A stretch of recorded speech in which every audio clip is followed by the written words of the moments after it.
Visão geral de substituição do hardware de notebooks. Como eu comentei com vocês, não é tudo que a gente consegue substituir. Não é tudo que a gente consegue melhorar. O fabricante, ele tem duas categorias de possibilidade de substituição de hardware. Tá? Então, quando ele desenvolve um produto, ele tem essas duas categorias de manutenção ao seu olhar. Primeiro, é aquele tipo de peça que o próprio cliente, né, que o usuário pode trocar.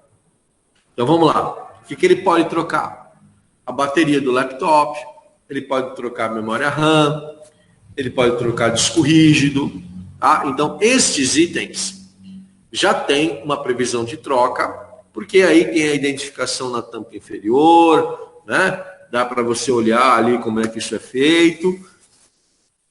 E a engenharia chama isso de CRU, né? Que são os elementos que podem ser trocados pelo cliente. Aqui vai um parênteses para as baterias, né? Antigamente, não muito tempo atrás, 100% das baterias eram externas. Então você soltava duas travinhas, puxava a bateria, pegava uma outra e colocava no lugar. Aí era CRU, claro, tá? Hoje já não é mais assim. Alguns notebooks, para redução de preço, né? Para que seja encarado ali como um modelo de entrada ou como algo de acesso mais restrito, o fabricante acaba colocando a bateria por dentro do notebook. E aí, para substituir, é necessário tirar a tampa. Então, fique atento aí. Se for algo externo, ele é um componente chamado CRU. E se ele for interno, né? Como é que isso chama? FRU. Tá? São peças que podem ser substituídas, porém precisam de alguém com conhecimentos técnicos adicionais. Tá bom? Não é qualquer pessoa que consegue fazer isso. Tá? Então aí a gente inclui alguns modelos cujas baterias estão dentro do gabinete, substituição de placa-mãe, substituição de tela e substituição de teclado. Tá bom? Esses elementos são considerados FRU e dependem de habilidade técnica específica para a sua substituição. Ok? Muitas vezes, a gente, antes de fazer a substituição, precisa fazer uma análise financeira da viabilidade da troca deste componente. Então vamos lá, vou dar um exemplo aqui, tá? Hoje a gente tem notebooks de entrada, né, de configuração razoável, na faixa aí dos R$1.000. Tá bom? Procura direitinho, dá uma pesquisada, você vai achar. Um teclado hoje, teclado básico, né, um teclado de uso geral. Vamos imaginar que hoje ele não sai aí mais barato do que R$230, R$200. O notebook inteiro custa 1.000, o teclado custa 200, né? Mas a mão de obra, a sua mão de obra, a gente deve estar falando aí algo em torno de R$350, 1/3 do valor do equipamento, né? Só para troca do teclado. Então, vai muito da análise financeira se isto vale a pena ou não. Tem gente que vai autorizar o serviço, tem gente que não vai. Tá? Placa-mãe, né? Gente, é um mercado muito restrito, né? É diferente da placa-mãe de desktop, que você vai em São Paulo ou vai aí no comércio eletrônico, né? E você compra peças novas, né? Tem aí vários modelos à sua disposição. Notebook não é assim.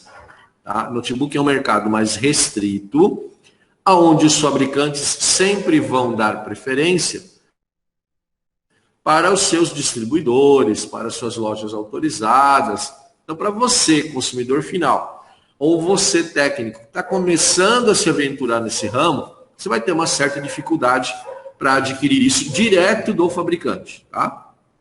Aí sobra para nós o comércio paralelo, né, das lojas físicas e virtuais. Tá? E aí você tem que ficar muito atenta, para não comprar uma peça usada em estado de nova. Bom, porque é óbvio que se ela já foi usada, o tempo de vida útil é bem menor.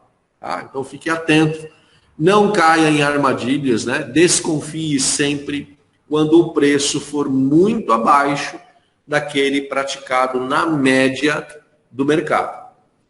Outra coisa, bateria de novo, né? Muitos notebooks possuem placas eletrônicas que reconhecem ou que identificam as baterias originais. Então pode ser também que você vá até um mercado paralelo na busca de uma bateria não original e que o seu notebook não aceite.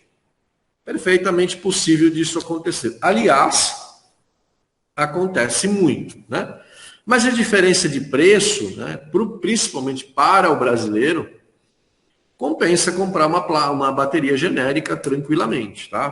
Compensa, ela é de boa qualidade, né? Vai durar aí um certo tempo.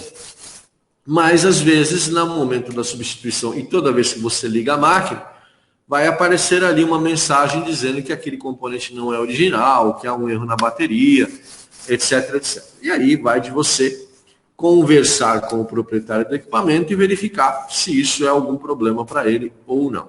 Tá bom? Agora, o ideal seria que os fabricantes disponibilizassem todas as peças para você comprar, né? Deveríamos ter aí um pacto pela manutenção, né? Ou seja, o fabricante colocou um modelo no mercado, ele supre esse mercado de peças de reposição. Mas não é bem isso que acontece, né? As lojas autorizadas e os representantes conseguem comprar do fabricante. O consumidor final tem dificuldades, tá bom? Mas você vai pegando prática em fazer esse tipo de negócio, né? E vai observando se financeiramente compensa, tá bom? A bateria, quando é que eu desconfio de uma bateria, né? Quando é que eu imagino que ela precisa ser trocada? Tem vários sintomas, né, que vão se manifestando ao longo do tempo. O principal é que a bateria começa a não segurar carga. Então, uma bateria original de notebook duraria aí 2 horas, e aí, de repente, ela passa a armazenar 40 minutos, 30 minutos, tem, de repente, que não armazena mais tempo nenhum de carga. O computador só funciona ligado na tomada mesmo, tá? Então, aí é uma questão de falha na bateria. Outra possibilidade comum também é essa bateria superaquecer, tá? Ela aumenta muito a temperatura e aí você começa a perceber porque a temperatura dali da parte inferior, não é, do notebook tá fora do normal, tá bom? E o caso mais crítico, né, e que geralmente traz mais prejuízos para o usuário, para o proprietário, é quando a bateria vaza. Antigamente a gente tinha muito equipamento com pilha, né? Pilha, hoje a gente tem pouco, né? Controle remoto e tal.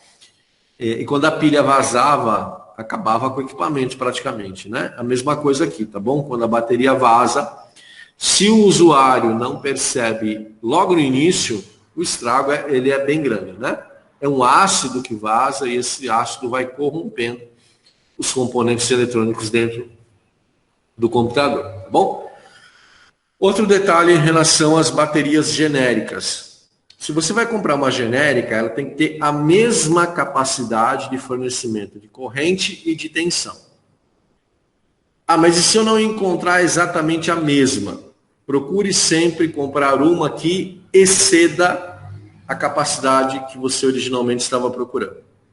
Tá? Então, se você tem lá uma bateria que você precisa que ela consuma 1 ampere em funcionamento. Você não está achando, mas você acha uma de 1,5 ampere. Pode comprar? Pode. Tá? O que você não pode fazer é comprar com capacidade inferior, com valores inferiores de funcionamento. Tá bom? Acima é possível, mas não é garantido que funcione 100%. Abaixo não é possível. Tá bom? HD. Pessoal, a maioria dos computadores, notebook, né, permite que você troque o HD de forma muito simples, tá bom? A substituição de um por outro. Alguns modelos, como este aqui, e como aqueles que eu tenho aqui na escola, tem uma gavetinha, tá? Então você vai tirar a gavetinha, tem 2 parafusos, né? Você solta os parafusos, abre a gavetinha, troca o HD. Tem um detalhe aí nessa história toda, né? A troca física do HD é super simples. Super simples, tá? O problema é que depois você vai ter que instalar o sistema operacional de novo. Porque se você está trocando o HD, seja por ele precisar de mais capacidade, ou seja por ele apresentar defeito, vai ter que formatar de novo, vai ter que instalar o sistema operacional tudo de novo. Tá bom? Então, é uma ação que a troca simples é muito fácil, porém, a reinicialização da máquina requer um trabalho mais acentuado de instalação e preparação e tudo mais. Bom, então, tenha isso em mente. Ah, professor, eu tenho lá um notebook velhinho, eu queria colocar um HD SSD. Vai melhorar? Pessoal, melhora muito a performance, tá? Vocês não têm ideia do quanto que melhora. Duas coisinhas que você pode fazer para reviver notebooks mais antiguinhos. Acrescentar memória RAM, se for possível, né? E substituir o disco rígido por um SSD. Você vai conseguir esticar mais um ano e meio, tranquilamente, a vida útil desse equipamento, com a simples troca desses periféricos, tá? Vale a pena. É óbvio que se você tiver condições, né, compre um notebook novo. Se não tiver, faça esse upgrade que você vai gostar, tá bom?